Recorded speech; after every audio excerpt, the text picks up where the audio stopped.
Hi friends and family of Restoration. I'm Jeff Weckel and I get here with me Brandon. We figured we'd spend some time today answering your questions about neurofeedback. We often get questions about neurofeedback. So for example, we'll hear people ask, what is neurofeedback? And we can spend probably all afternoon talking about what it is, but let me give you the layman's version. Neurofeedback is a way in which we measure people's brain waves that we're always emitting. So it's not necessarily changing your brains, it's a way of measuring those brain waves. And then we use those brain waves and put them in a computer and compare them to other people. And we call these the abnormally normal brain waves. These are people that have no history of brain injuries, they don't have any mental health issues. And by comparing them, we're able to see where your brain waves may not be working as effectively. And then based on that information, we program a session with you to actually improve your brain waves to look more like the abnormally normal brain waves. Make sense? Yeah. So how do we get the QEEG? Which the QEEG is to actually measure the brain waves, kind of like an EKG, measure your heart waves. How does it measure the brain waves? Yeah. So one of the things that we like to say is that you don't need to shave your head to have the brain waves measured, because that would just be way intrusive. And that's one of the things that we really love about the neurofeedback is it's not intrusive, it's not taking medication, it's actually training the brain just like an athlete would train their muscles. Speaking of which, we have heard and seen lots of research about how athletes are using neurofeedback to improve their performance. I just recently read how the Navy SEAL team is using neurofeedback to train the way in which they're training our soldiers to be more lethal. Not that we're attempting to train people at Restoration. Unless you want to. Yes. So Brandon's actually got what we use to collect the QEEG to gather the brainwaves. Right. Go ahead and share. So here's the cap that you would wear if you do neurofeedback. As you can see, it basically looks like a swimmer's cap. It's a mesh cap. In it, there are all of these sensors, 19 sensors, I believe.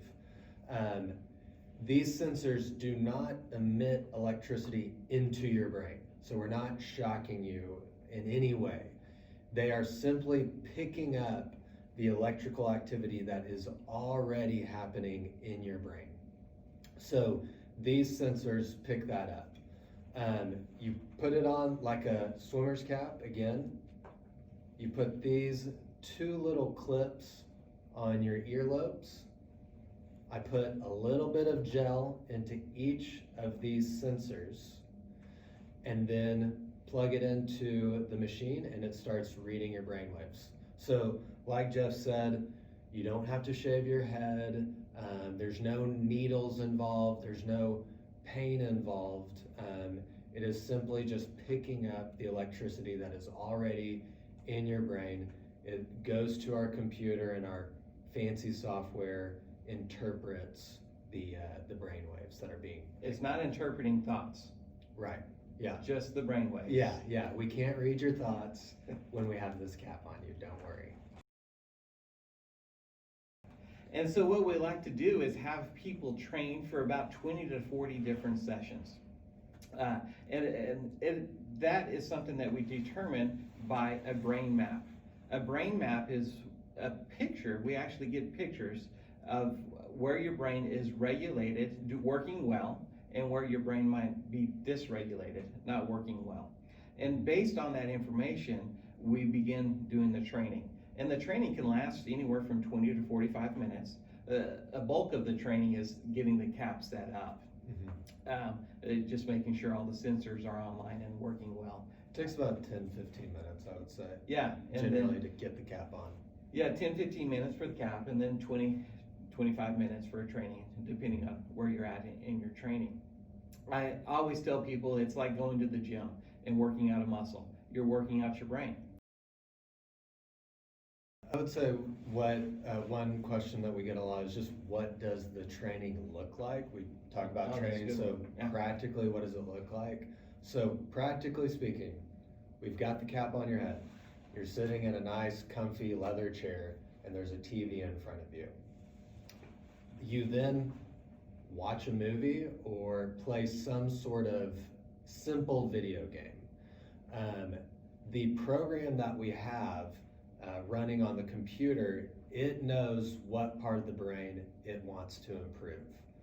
So when that part of your brain is doing the thing we want it to, it changes the movie or it changes the game. So a simple way to think of it with the movie is the movie could get big when your brain is doing the right thing, or it will get small when it's doing the wrong thing, simply put. Or it maybe gets full volume when it's in the right spot, or quieter volume when it's not in the right spot. So it's nothing too fancy as far as you. I mean, really, you're watching a movie or playing some sort of simple video game, and you're just watching the TV. With the volume, as Brandon was talking about, when the volume gets louder, when you can hear it, we're reinforcing the brain to work more efficiently, better. Just like we're building muscles when we're going to the gym, we're improving our fitness level. Yeah. And that's what so that's one thing that I encourage people to think about is when you're doing neurofeedback, it literally is a workout. People leave neurofeedback feeling tired. When we go to the gym, we always have our trainers tell us drink plenty of water, and that's true for neurofeedback. Yeah. Is because the water provides energy, or it refreshes. What's the word? Refreshes. Replenishes. Yes, that'll work too. So that's one of the side effects that we do see with neurofeedback. That's another common question. What are the side effects? Yeah. We've never had anyone leave our office clucking like a chicken after doing neurofeedback. That's not important to say. I'm hoping you catch the humor in that. But people can experience negative side effects. Those negative side effects are very minimal when we consider other type of side effects with other types of treatments. Yeah. So an example of a side effect is being tired afterwards. And then that can last for an hour or two. Sometimes people might have headaches because the cap fits tightly around and it's constricting. It's like if you're not used to wearing a hat and you putting on a hat, you're going to experience that. Yeah. Now, one of the things that I really appreciate about the QEEG, the type of neurofeedback that we do in our office, is that we are specifically training parts of the brain that need to be trained. Sometimes we have clinicians out there who are specifically identifying the part of the brain that they need. And when that happens, we can see additional negative side effects, such as irritability, maybe sleeplessness that just continues. A little bit of anxiety, maybe. Yeah, we do definitely. We can see anxiety with those. But I like to say that we have a good record for over 5 years now of providing neurofeedback, and I can't think of many side effects that we've seen. Yeah. Yeah, I mean, really, it's tired or maybe a headache. So which goes away. Yeah. Yeah. And when that happens, I encourage them to drink more water before they come in for the neurofeedback. I think one other one is just, okay, I know what neurofeedback is or what it looks like, so what can it help? What does it treat? Yeah, and we've definitely seen great benefits with anxiety, with ADHD. We've even seen it help people with higher functioning autism or Asperger's. People who are having difficulty sleeping. Also, this has been found to be helpful for those people who are we can train that specific network. Let's see, we had one case that was pretty significant where they were inpatient treatment many of times and they just weren't doing any better. So in adjunctive to the talk therapy and the pharmaceutical therapy that they were receiving, they were able to reduce schizophrenic-like symptoms. They were able to improve their interaction with other people.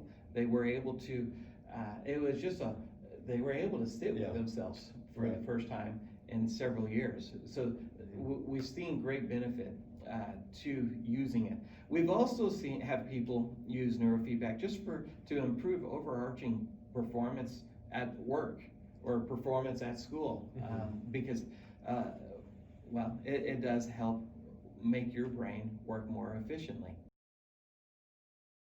One last thing, in light of where we're at right now in our pandemic and shelter in place, and we have always been conscientious of keeping our neurofeedback room really clean. Yeah. And that means that we're constantly wiping down all the surfaces. We wear gloves. Yeah. And we'll wear a mask. We'll wear a mask, especially in light of COVID. We ask that people also wear a mask, because and if you're showing symptoms, we don't want you to show up. If we're showing symptoms, we're not showing up. Right. So we are very aware of the importance of making sure that it's a healthy environment. Yeah. The chair that you sit in is disinfected every time a person leaves that chair. So yeah, it's a clean environment. Yeah. So thank you once again for taking the time to hearing our talk about neurofeedback. If you have any questions, please call our office and we'd be happy to answer them. I or Brandon would be happy to answer them. Yeah. Thank you. Have a good day.